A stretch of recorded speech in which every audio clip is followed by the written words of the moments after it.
Baldur's Gate 3 is a game I wouldn't let my boyfriend play without me. Turn-based action-adventure and role-playing all scream date night to me. Elves, dragons, romance just add to the magic. If this ends up being my gateway to finally learning Dungeons & Dragons, then I'm not complaining. I'm long overdue for a healthy dose of fantasy immersion and medieval roleplay. So clear out my schedule, cause that's how we'll be spending our evening in Baldur's Gate for date night.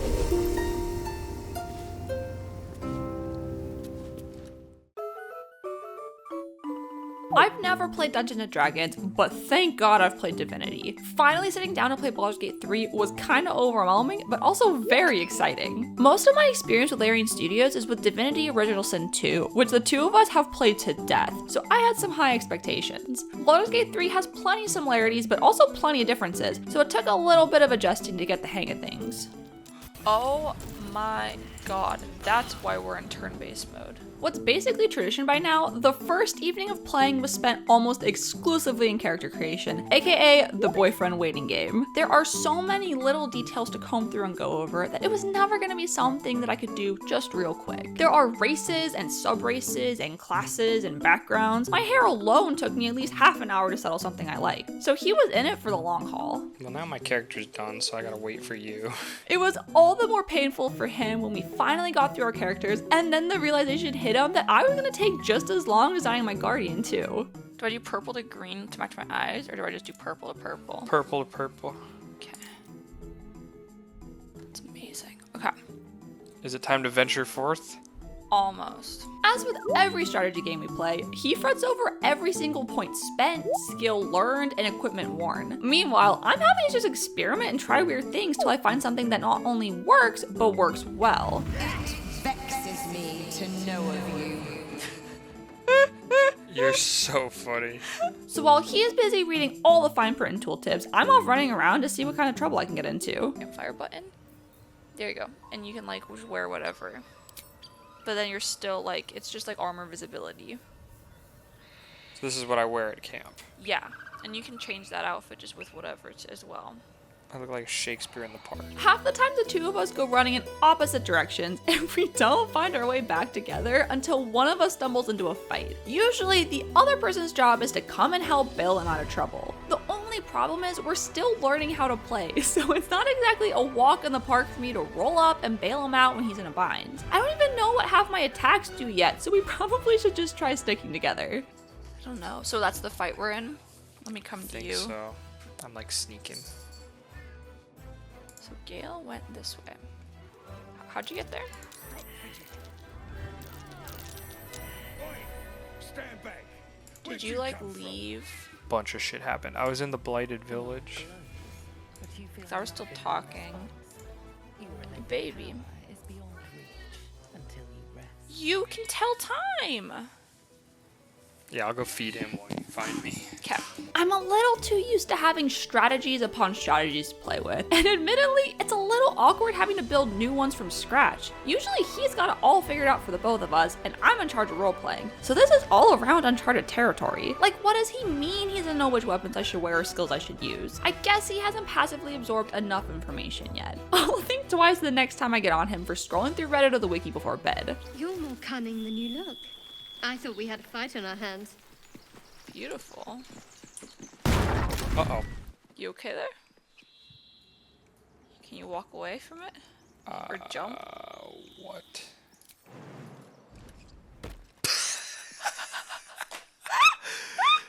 Okay. There are tons of new mechanics to learn, and having zero experience with Dungeons & Dragons, I felt like a deer in the headlights. It's not that I avoided playing D&D, but rather I've just never had the opportunity to learn. Coming at the concept as a complete novice, I was at a pretty big disadvantage, even if my dice say otherwise. You're going to jail? I'm gonna try to not. Oh my god, I gotta roll a 15. These rolls are so... rolled a 23. Ironically, pretty much the only familiar thing that stood out to me as D&D was the dice rolls, so I guess you could call me a greenhorn. I have dex.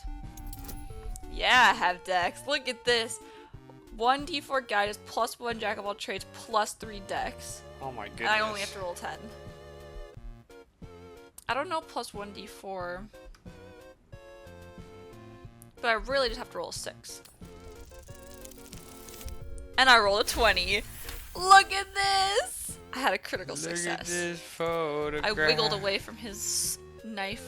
I don't know why, but I had the hardest time wrapping my head around the dice mechanics. As he put it, it's basically just basic probability and a percentage chance of success. But I can't help getting confused by all the different numbers. It doesn't help matters that he speaks with the confidence of someone who always has luck on his side, when the reality is that's almost never the case. In pretty much every game we play, I'm misfortunate, and he's Mr. Misfortune.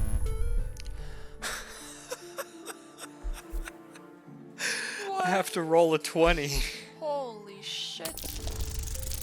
Risk it. Oh, I was so close. So close. Oftentimes in games, he's the one to make his own luck, and that tends to balance the two of us out. Although, some could argue he's not even unlucky, and it's just his willingness to take risks. Alright, it's only a 5. That's not too bad. Did you just make yourself a slave to this thing? Did Oh you just die? no! I had like a 1 in 4 chance of losing. I'm sorry. I need your help. I just died. Now I have to fight this guy. Because he has 71 health and I have 1 health, Nick. He's level 5. Good I didn't lord. think I would roll less than a 5. Well, I just don't understand why we were even... He clearly was trying to take over your mind. Yeah, but I was playing the game, Tarny. I was trying to win the encounter. What would you have rather done? Ooh, nice hit. We just game over. Tarn is so mad at me right now. I just don't know why you're rolling your way. I rolled a 4 and No. I needed a 5. No, I'm talking about the other roll. I don't know why you rolled yourself into danger. Usually we're rolling ourselves out of danger. No, that was like a process. What was I supposed to do, Taryn? Backed out the first time. There's no backing out. That was a scenario I was playing through. They had an option that was just like ignore the presence or whatever, because his mind went to someone else. So it was weak, so you could just not do that. Okay, Taryn. I had the unique opportunity to do an int roll, and I won. What's the point of playing the game if we're not gonna experiment? For what it's worth, it seems like he can only ever win the dice rolls that don't matter. When he's trying to get a bargain on an item or show a kid a magic trick, he gets all the big rolls. But when we're in danger of being eaten by hungry ogres, all his luck decides to dry up. I need to keep him away from gambling, because the way he ricochets between failing and feeling unstoppable is only gonna get us into more trouble. I rolled a 4. Taryn, I am just bad at rolling dice.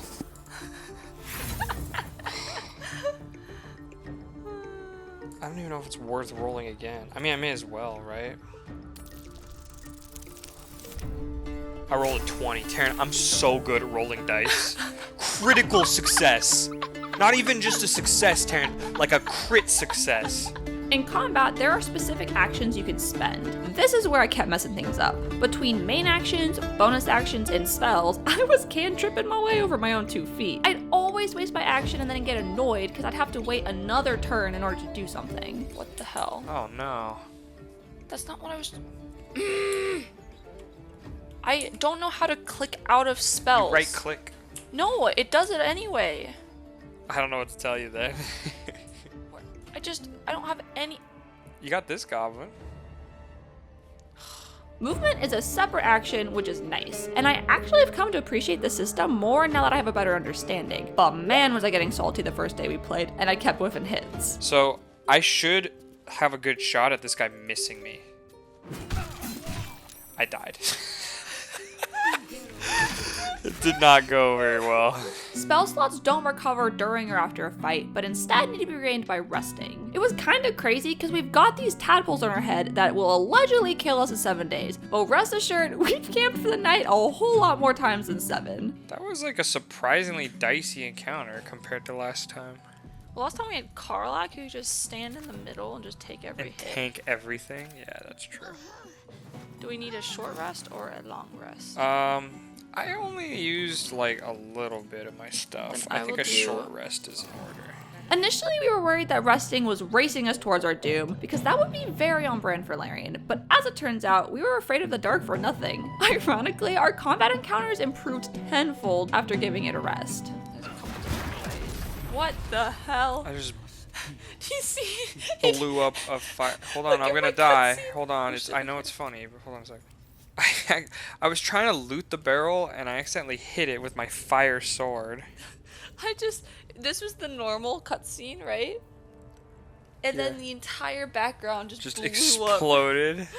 There are two types of rest, short and long. In order to camp and fully recover during a long rest, you need to have enough food and supplies. I've been known to slow our progress to a crawl by peeking into every box and barrel we come across. Finally, my excessive looting comes in handy for once. For all the years he's made fun of me for hoarding void-tainted fish, I'm finally getting some appreciation for all the edible junk I pick up around the game.